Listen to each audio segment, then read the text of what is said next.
Welcome back. Turn off the lights, put on your headphones, and prepare for a story you won't forget. Some roads are not dangerous because of what happens on them, but because of what waits there after midnight. The Last Mail on Cedar Road.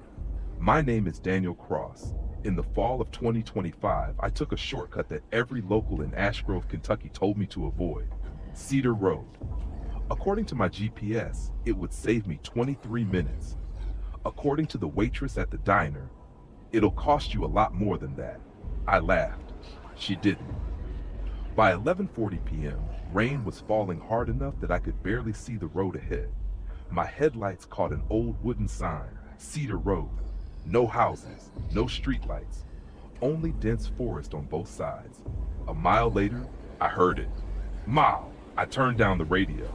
The sound came again, long, weak, as if a cat were trapped somewhere in the woods. I slowed the truck. Another cry. Closer. I stopped. The engine idled while rain hammered the windshield. I grabbed my flashlight and stepped outside. Here, kitty. Nothing. Only dripping branches. Then, now!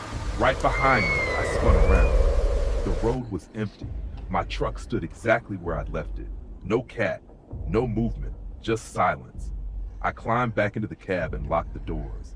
As I reached for the gear shift, I noticed muddy footprints across the hood, bare human footprints. They ended at the windshield. There were none leading away. A few minutes later, the truck began losing power. The engine coughed twice before dying completely. No signal, no passing cars. The only building in sight was an old farmhouse at the end of a gravel driveway. One upstairs window glowed with warm yellow light. I knocked. An elderly man opened the door almost immediately. "You shouldn't be on Cedar Road this late." "My truck broke down." "I know." He stepped aside. "Come in before you hear it again." The house was neat but old.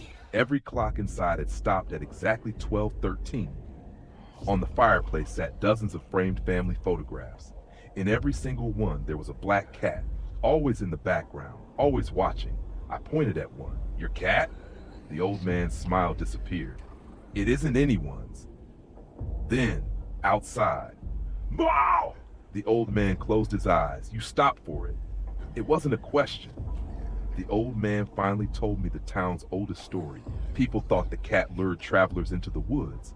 That wasn't true. "The cat doesn't lure anyone," he whispered. "It warns them." My stomach tightened. "Warns them about what?" He walked to the front window. "Listen."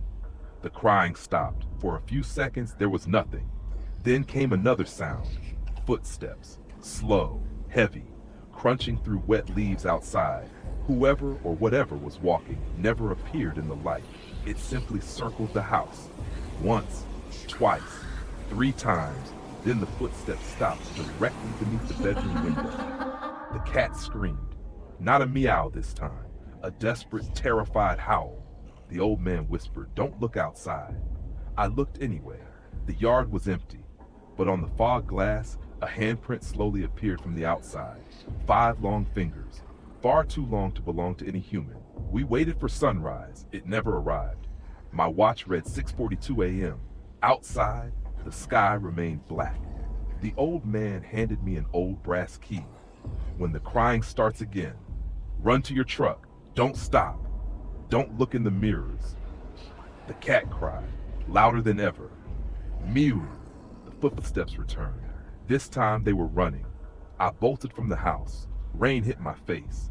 The truck engine, which had been dead for hours, started instantly. I slammed the accelerator. In the rearview mirror, something tall stepped out from between the trees. I remembered the old man's warning and flipped the mirror upward. The cat cried one final time. Then everything became silent. I reached the highway just after sunrise. Real sunrise. The sky behind me turned pale orange. My phone regained signal. According to the clock, only 12 minutes had passed since I first turned onto Cedar Road. The sheriff listened quietly as I explained everything. When I mentioned the farmhouse, his expression changed. There hasn't been a house on Cedar Road for 26 years. It burned down. And the owner? He died trying to save a traveler stranded during a storm. I drove back that afternoon with 2 deputies. The farmhouse was gone.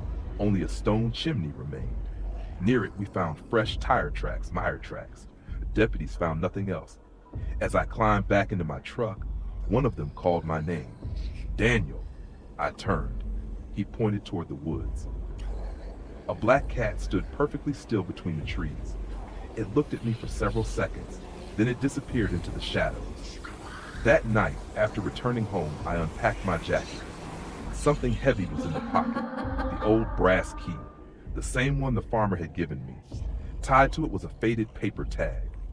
In shaky handwriting were 6 words: "You made it because you listened." I still have that key.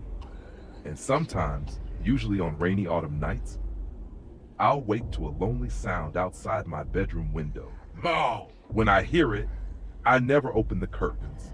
If you enjoyed this story and found it interesting, please don't forget to like the video and subscribe to the channel for more spine-chilling tales. Thank you for watching, and I'll see you in the next video. Goodbye, and see you in the next story.